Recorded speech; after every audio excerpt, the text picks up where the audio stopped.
Rander ward number 9 વિસ્તારની અંદર અનેક મતદારોને હાલમાં ઇલેક્શન કમિશન દ્વારા નોટિસો આપવામાં આવી રહી છે. તો આ નોટિસ જે કોઈની પાસે રાંદેર વિસ્તારની અંદર રહેતા હોય એ તમામને હું વિનંતી કરીશ કે મારો સંપર્ક કરજો. તમને જે ગાઈડલાઈન છે એ ગાઈડલાઈન મુજબ તમારી ફાઇલ તૈયાર કરીને આપશું, જેથી કરીને મતદાર યાદીમાં તમારું નામ નહીં નીકળે અને તમારું યોગ્ય કામ થઈ શકે. એટલે તમામને હું વિનંતી કરીશ કે તમારી પાસે જો નોટિસ આવે, એસઆરની નોટિસ બાદ કોઈ પણ પેનિક કરવાની જરૂર નથી.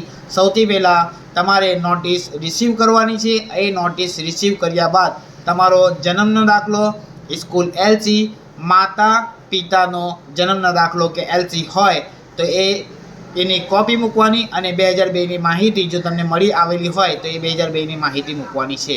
એટલે તમામને હું વિનંતી કરીશ, જો નજીકના વિસ્તારમાં મને ઓળખતા હોય અને રાંદેર વિસ્તારમાં રહેતા હોય તો મારો સંપર્ક કરજો. હું તમને ફાઇલ રેડી કરી આવીશ, જેથી કરીને તમારે આ નોટિસની અંદર મહેરબાની કરીને કોઈ પણ પ્રકારની પેનિક લેવાની જરૂર નથી.